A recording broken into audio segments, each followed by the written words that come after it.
Hello everyone, आप सभी का स्वागत है इस चैनल पर। जैसा कि एक बहुत बड़ी अपडेट निकल कर आ रही है, आप सभी का बहुत बहुत वेलकम है इस चैनल पर। और एक बहुत बड़ी भर्ती को लेकर एमपी सेट नोटिफिकेशन रिलीज़ कर दिया गया है।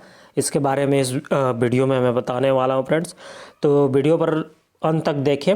और इस वीडियो में मैं बताऊंगा क्या होगी इसमें एज एमपी सेट के लिए कौन कौन अप्लाई कर सकता है, क्या होगी एज क्राइटेरिया, क्या होगी क्वालिफ़िकेशन, क्या होगी एलिजिबिलिटी, एग्ज़ाम फी क्या होगा, ऑल डिटेल्स मैं बताने वाला हूँ इस वीडियो में।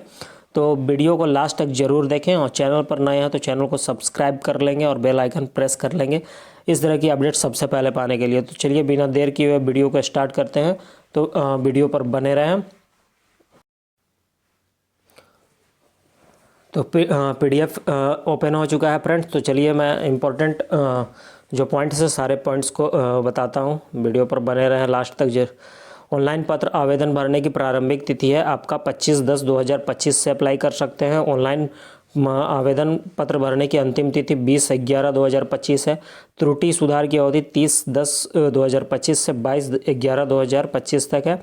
परीक्षा शुल्क मध्य प्रदेश के मूल निवासी, अनुसूचित जाति, अनुसूचित जनजाति, अन्य पिछड़ा वर्ग, नॉन क्रीमी लेयर, EWS और इन सब के लिए है 250 रुपये पोर्टल शुल्क अतिरिक्त है। अन्य श्रेणियाँ व मध्य प्रदेश के बाहर की निवासी आवेदक हेतु 500 रुपये 40 रुपये पोर्टल शुल्क अतिरिक्त दे। त्रुटि सुधार के लिए 50 रुपये प्रति सुधार सत्र ये रहेगा आपका फ़ी। इसके बाद आपका विलम्ब शुल्क के साथ आवेदन पत्र भरने की तिथि 21/11/2000 से 28/11/2025 तक है, जिसमें 3000 रुपये है, 3000 रुपये है, 40 रुपये पोर्टल शुल्क अतिरिक्त दे होगा। त्रुटि सुधार हेतु 23/11/2025 से 30/11/2025 तक भर सकते हैं और 50 रुपये प्रति सुधार सत्र रहेगा। विलम्ब शुल्क द्वितीय चरण के लिए विलम्ब शुल्क के साथ आवेदन पत्र भरने की तिथि 29/11/2025 से परीक्षा तिथि के 10 दिन पूर्व 25,000 रुपये 40 रुपये पोर्टल शुल्क अतिरिक्त दे होगा। त्रुटि सुधार 1/12/2025 से परीक्षा की तिथि तक 50 रुपये प्रति सुधार सूत्र है। परीक्षा तिथि 11/1/2026 को यहाँ पर परीक्षा का तिथि भी दे दिया गया है फ्रेंड्स। तो आप लोग फॉर्म अप्लाई करके तैयारी स्टार्ट कर सकते हैं। बहुत ज़्यादा टाइम नहीं है आपको, अक्टूबर अभी चल रहा है तो मान लीजिए 2-3 महीने का टाइम दिया गया है। एग्ज़ाम डेट अभी बहुत अच्छी खबर है कि एग्ज़ाम डेट भी दे दिया गया है। अब न्यूनतम शैक्षणिक योग्यता क्या होगी इसके लिए?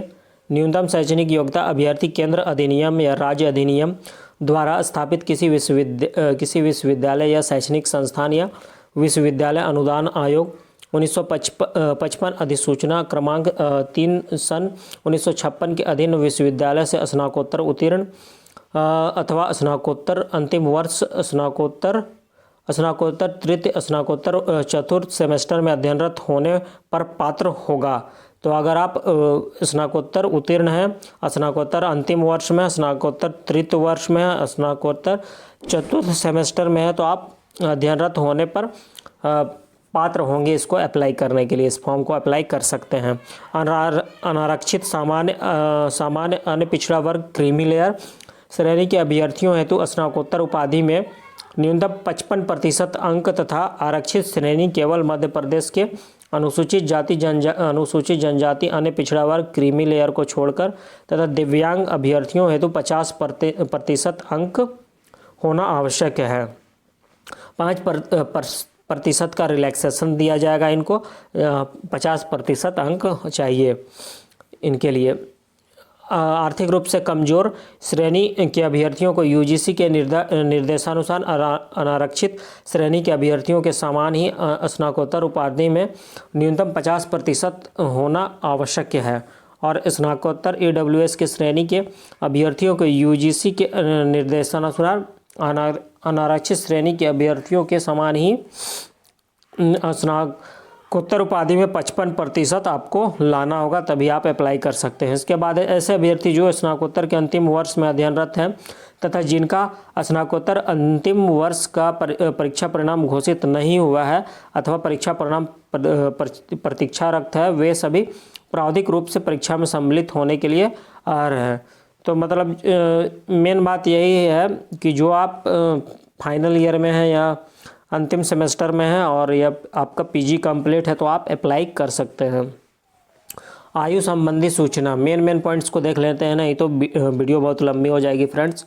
आयु संबंधी सूचना, राज्य पात्रता परीक्षा हेतु तो आयु सीमा का कोई बंधन नहीं है और इसके लिए आपका आयु सीमा का कोई बंधन नहीं है। आपका एज कोई भी होगा, 30, 35, 40, 50, तो भी आप इस फॉर्म को अप्लाई कर सकते हैं। इसके लिए कोई भी बाउंडेशन नहीं रखा गया है। तो जो एलिजिबल है ज़रूर अप्लाई करें। आरक्षण के संबंध में निर्देश दिया गया है, बहुत सारा पॉइंट में है, तो ये आप देख लीजिएगा। बहुत लंबी पीडीएफ है, 22 पेज का पीडीएफ है। परीक्षा योजना देखिए, विश्वविद्यालय अनुदान आयोग नई दिल्ली के नवीन निर्देशों के परिपालन में राज्य पात्रता परीक्षा आयोजित की जाएगी। परीक्षा सत्र की अवधि बिना अंतराल के 3 घंटे की होगी। राज्य पात्रता परीक्षा में कुल 2 प्रश्न पत्र होंगे। इसमें कुल 2 प्रश्न पत्र आपका होगा, जिसमें आप देख सकते हैं प्रश्न पत्र अनिवार्य, सामान्य पत्र शिक्षण एवं शोधावृत्ति, general paper on teaching and research aptitude, ये होगा। वस्तुनिष्ठ प्रकार का प्रश्न पत्र होगा, जिसमें कुल 50 प्रश्न 50 होंगे। अभ्यर्थी को सभी प्रश्न हल करने होंगे। प्रत्येक प्रश्न 2 अंकों का होगा। प्रथम प्रश्न पत्र कुल 100 अंकों का होगा। द्वितीय प्रश्न पत्र ऐच्छिक या प्रश्न पत्र चयनित विषय का होगा और इसमें कुल 100 प्रश्न होंगे। प्रत्येक प्रश्न 2 अंकों का होगा। द्वितीय प्रश्न पत्र कुल 200 अंकों का होगा। प्रथम अनिवार्य पत्र प्रश्नों की संख्या 50 प्रश्न, सभी अनिवार्य पूर्णांक 100 होगा। परीक्षा अवधि 3 घंटे 180 मिनट की होगी। द्वितीय वैकल्पिक होगा, ऑप्शनल में 100 प्रश्न होंगे, सभी अनिवार्य, और ये 200 मार्क्स का आपका होगा। तो ये आप देख सकते हैं। इसके बाद है प्रश्न पत्र का माध्यम। प्रश्न पत्र हिंदी और अंग्रेजी दोनों माध्यम में होगा। भाषा विषय का प्रश्न पत्र संबंधित भाषा में होगा। प्रश्न पत्र संरचना एवं अनुवाद की विसंगति की स्थिति में हिंदी में लिखे प्रश्न को ही वरीयता दी जाएगी। इसमें बोल दिया गया है, कोई एग्जाम में आप लोग देखे होंगे इंग्लिश को वरीयता दी जाती है प्रश्न को, लेकिन इसमें हिंदी में जस्ट उल्टा कर दिया गया है। इसमें बोल दिया गया है कि हिंदी में लिखे प्रश्न को वरीयता दी जाएगी। अंकन योजना होगा। प्रथम प्रश्न के लिए 2 अंक होंगे। प्रत्येक सही उत्तर के लिए अभ्यर्थी को 2 अंक प्राप्त होंगे। ऋणात्मक मूल्यांकन, नो नेगेटिव मार्क्स नहीं किया जाएगा। अभ्यर्थी को सिर्फ एक ही विकल्प उत्तर के तौर पर चुनना है। किसी भी अनुत्तरित प्रश्न के लिए कोई अंक नहीं दिए जाएंगे। एकाधिक उत्तर वाले प्रश्नों की स्थिति में उन अभ्यर्थियों को अंक प्रदान किया जाएगा जिन्होंने किसी भी सही उत्तर को चयन किया हो। अगर किसी प्रश्न को विलोपित किया जाता है तो ऐसी स्थिति में सभी अभ्यर्थियों को 2 अंक प्रदान किए जाएंगे। अभ्यर्थी सर्वाधिक उपयुक्त उत्तर का चयन करें। आहर घोषित अभ्यर्थियों की सभी वर्गों की श्रेणीवार गुणानुक्रम सूची में अंतिम अहर्ता अभ्यर्थी के प्राप्तांक कट ऑफ के समान अंक पाने वाले समस्त अभ्यर्थियों को भी अहर सूची में शामिल किया जाएगा। ये था इम्पोर्टेंट पॉइंट्स फ्रेंड्स। इसके बाद आप देख सकते हैं इसमें सब्जेक्ट जो है, सब्जेक्ट आपका जो इसमें शामिल किया गया है सेट के लिए, केमिकल साइंस है। इसमें chemical, organic chemistry, physical chemistry, applied chemistry, ये सब सब्जेक्ट होगा। उसके बाद है आपका देख सकते हैं commerce, computer science, criminology, defence and studies, economics, अंग्रेजी, earth, atmospheric ocean and planetary science. इसके बाद है आपका geography, Hindi, history, home science, law, library and information science, life science. इसके बाद आपका है management, Marathi, mathematical science, music, performing arts, philosophy, physical education, physical science. उसके बाद है आपका political science, psychology, Sanskrit traditional subject, sociology, Urdu, visual arts, yoga. तो ये सारे सब्जेक्ट हैं, तो आप अप्लाई कर सकते हैं। इसके बाद मान्य स्नातकोत्तर उपाधियों की सूची यहाँ पर दिया गया है। Master of commerce, master of library science, master of literature, master of computer science, integrated BS MS, master of science, master of aesthetics, master of arts, Acharya Sanskrit traditional, master of law, master of physical education, master of physical education and sports science. और प्रस्तावित परीक्षा के प्रस्तावित code एवं शहर इस in exam centre में आपका चूज कर सकते हैं एग्ज़ाम के लिए। इंदौर, भोपाल, ग्वालियर, जबलपुर, रीवा, सतना, सागर, उज्जैन, नर्मदापुरम, शहडोल, खरगोन, रतलाम। तो ये सब एग्ज़ाम सेंटर आप चूज कर सकते हैं फॉर्म अप्लाई करने के समय।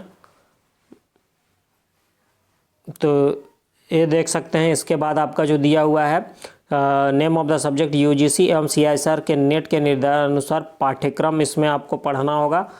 General paper on teaching aptitude, chemical science, commerce, इसमें देख सकते हैं computer science and application, criminology, defence and strategic strategy, economics, English, earth, atmosphere, ocean and planetary science, geography. और इसमें लैंग्वेज दिया गया है। Syllabus in available language English, Hindi, किसी सब्जेक्ट में हिंदी में अवेलेबल है, किसी में इंग्लिश, किसी में दोनों में अवेलेबल है। तो ये आप देख सकते हैं।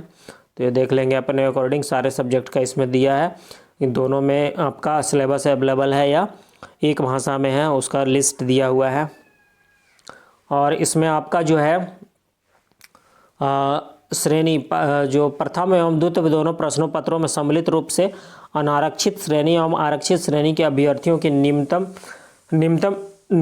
अर्हता का प्रतिशत के आधार पर अर्हता संख्या स्लॉट ज्ञात की जाएगी।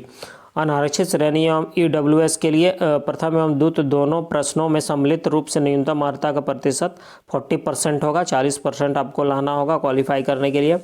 आरक्षित तब आप क्वालिफाई माने जाएंगे और इस मेरिट लिस्ट में आ सकते हैं। आरक्षित श्रेणी अनुसूचित जाति, अनुसूचित जनजाति, अन्य पिछड़ा वर्ग, नॉन क्रीमिलियर एवं दिव्यांगजन के लिए 35% आपका होना चाहिए तब आप क्वालिफाई कहलाएंगे। तो ये मेन पॉइंट्स मैं बता दिया हूँ फ्रेंड्स, जो है ज़रूरी था। आप अप्लाई करने के लिए जा सकते हैं mponline.gov.in और यहाँ पर जाकर अप्लाई कर सकते हैं।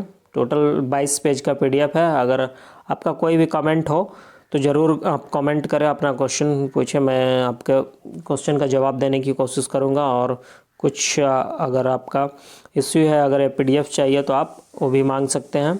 और कहाँ से आप वीडियो देख रहे हैं ज़रूर बताएं वीडियो के कमेंट बॉक्स में। तो ये था फ्रेंड्स पूरा PDF। ऊपर से भी मैं एक बार दिखा देता हूँ टॉप में। तो ये है, ऊपर भी देख सकते हैं मध्य प्रदेश लोक सेवा आयोग रेसिडेंसी क्षेत्र इंदौर, राज्य पात्रता परीक्षा स्टेट एलिजिबिलिटी टेस्ट 2025, परीक्षा तिथि 11/6/2026 को रखा गया है। तो इसमें आप देख सकते हैं ऊपर में भी महत्वपूर्ण तिथियां मैं बता चुका हूं और कितना परीक्षा फी है सब मैं बता चुका हूं। तो वीडियो यहाँ तक देखने के लिए धन्यवाद। चैनल पर नए होंगे तो चैनल को सब्सक्राइब कर लेंगे इस तरह की अपडेट्स सबसे पहले पाने के लिए, सारे टीचिंग, नॉन टीचिंग और जॉब रिलेटेड अपडेट्स के लिए। धन्यवाद। Have a nice day.